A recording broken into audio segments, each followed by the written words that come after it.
कि जब जंग लड़ते थे तो जख्म भी लगते थे, तलवारें भी लगती थी, और ये जख्म गहरे हो जाते थे, इतने गहरे हो जाते कि उतने अच्छे खासा मरहम और दवा डालना पड़ती थी, लेकिन अली उफ नहीं कहते थे।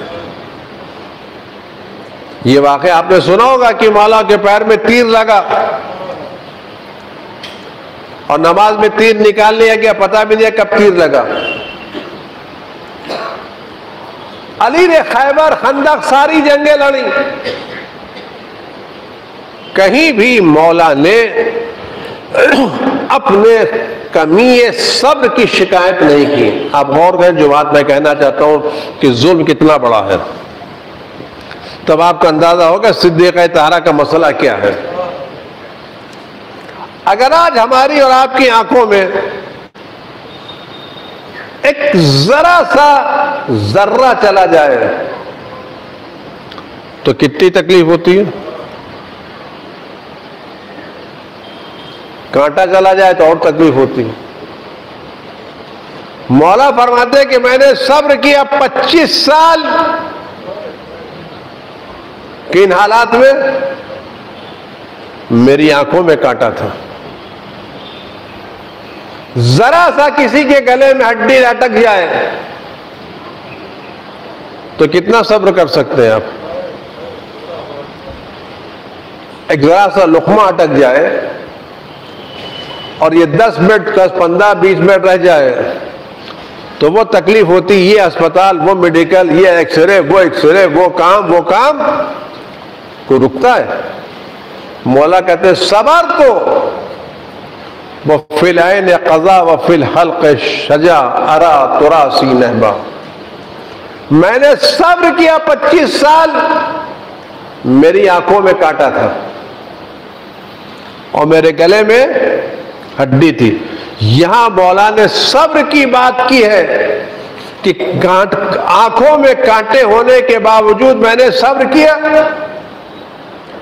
गले में हड्डी होने के बावजूद मैंने सब्र किया, मीरास को लुटते हुए देखा तो सब्र किया। मौला ने कमी सब्र की शिकायत नहीं की, लेकिन जब जनाब ज़हरा को दफन करने लगे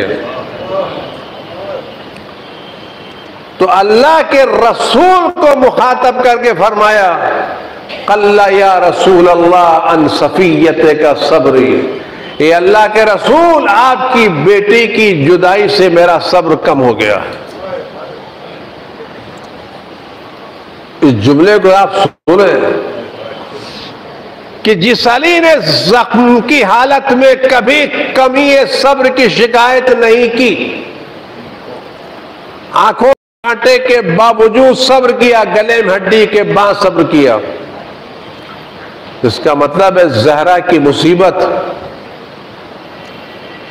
इन 25 साल आंखों में कांटों से ज्यादा अजीम थी। तो जिसकी शख्सियत इतनी अजीम हो, इसका मतलब उस पर जुल्म कितना बड़ा हुआ होगा। अगर जनाब ज़हरा पर जुल्म कम होता तो मौला कभी जनाब ज़हरा की जुदाई पर कमी सब्र की शिकायत न करते। तो जो जुल्म इतना बड़ा हो तो क्या उस जुल्म को छिपा के रखना चाहिए, बयान करना चाहिए?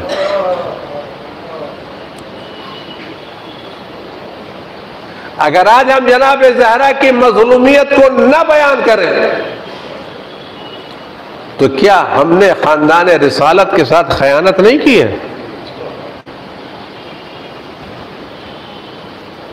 आज जो कुछ हमें मिला है खानदान रिसालत की बिना पर मिला है ना। आज हमारी हर सांस खानदान रिसालत की बिना पर है। बारिश का एक कतरा खानदान रिसालत की बिना पर है।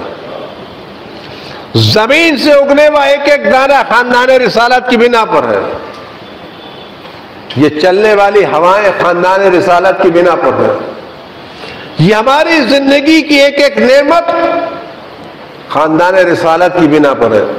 और खानदान रिसालत किसकी बिना पर है?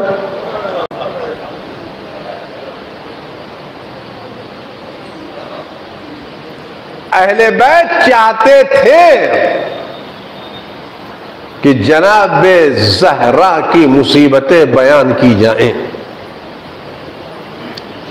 बाद रवायतों में जुमला मिलता है कि हज़रत इमाम जाफर सादिक अलैहिस्सलातु वस्सलाम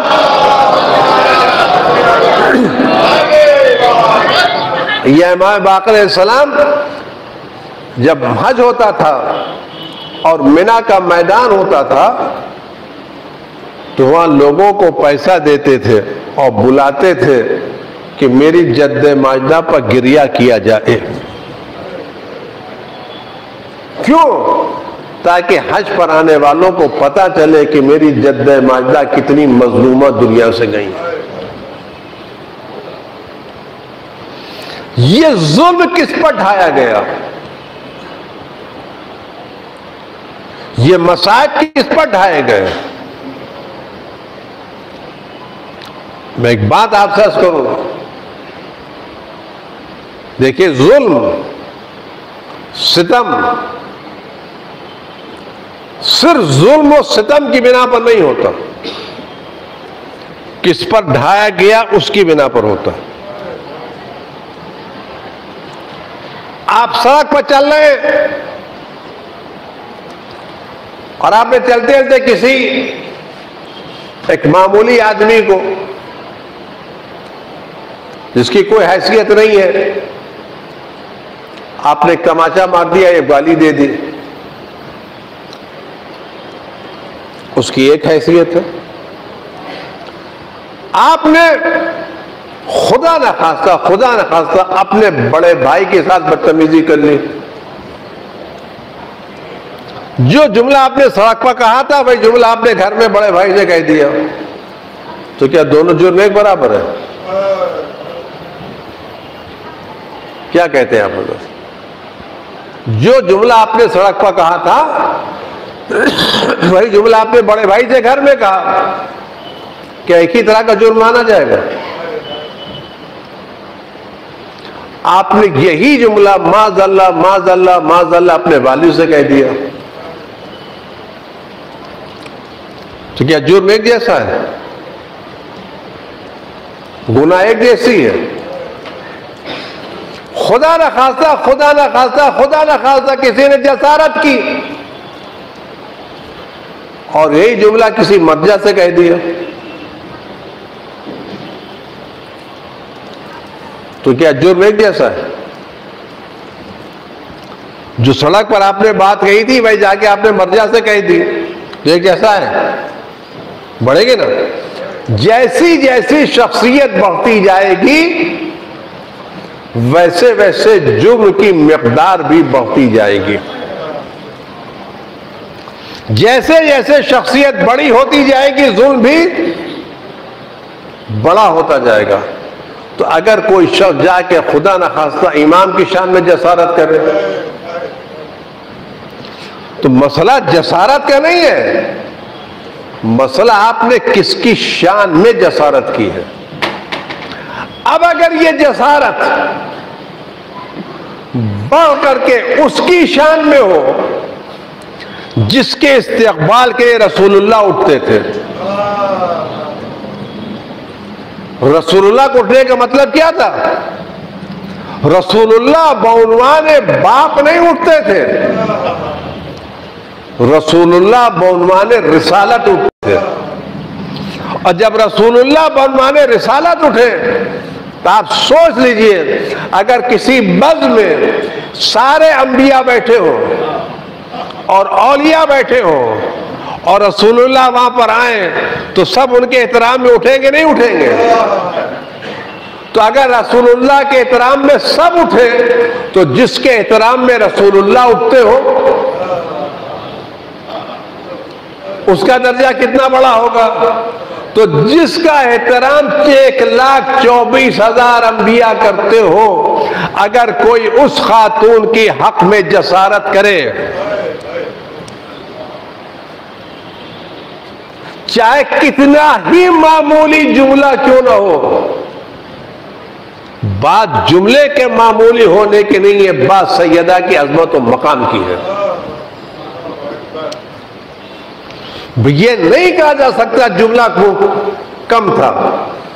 मसला यह है कि जुमला किसकी शान में कहा गया। जनाब सैयदा की शख्सियत, वो शख्स रसूलुल्लाह एहतराम के लिए उठ रहे हैं। और एक जुमला मैं आपसे अर्ज करूं, ये उठता कब है? अगर आपने तराजू में चीजों को तौला हो तो जो पल्ला भारी होता है वो नहीं उठता। ये उसी वक्त उठता है जब उधर का पल्ला या बराबर हो या उससे ज्यादा भारी हो। अगर आप 10 किलो के मुकाबले पर 9 किलो रखें तो ये हिलेगा भी नहीं। ये हिलेगा उस वक्त जब 10 किलो के मुकाबले पर 10 किलो आए या 11 किलो आए। तब रसूलुल्लाह का जनाब ज़हरा के लिए उठना बता रहा है कि आने वाली शख्सियत इतनी अजीम है कि रिसालत उसके एहतराम के लिए उठना पड़ता था। तो जिसकी एहतराम में रिसालत उठ रही हो, और रिसालत उठने का मतलब है सारे अंबिया उठ रहे हैं, तो अगर कोई इस बीबी की शान में एक जुमला भी कहे तो ये जुमला ज़हरा से मुताल्लिक नहीं है, 24 लाख अंबिया से मुताल्लिक है। ये जुमला 1,24,000 अंबिया से मुताल्लिक है। और जब अंबिया से मुताल्लिक है तो अंबिया के बाद औसिया से मुताल्लिक है, औसिया के बाद फरिश्तों से मुताल्लिक है। तो ये जसारत सैयदा की खिदमत में नहीं है, ये जसारत कुल निजाम हिदायत के खिलाफ है, निजाम इलाही के खिलाफ है। क्यों? एक जुमला मैं असरक सलवात भी मोहम्मद वाले मोहम्मद को,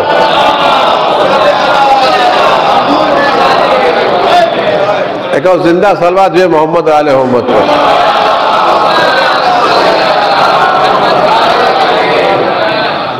आप एक जुमला असर करो, अगर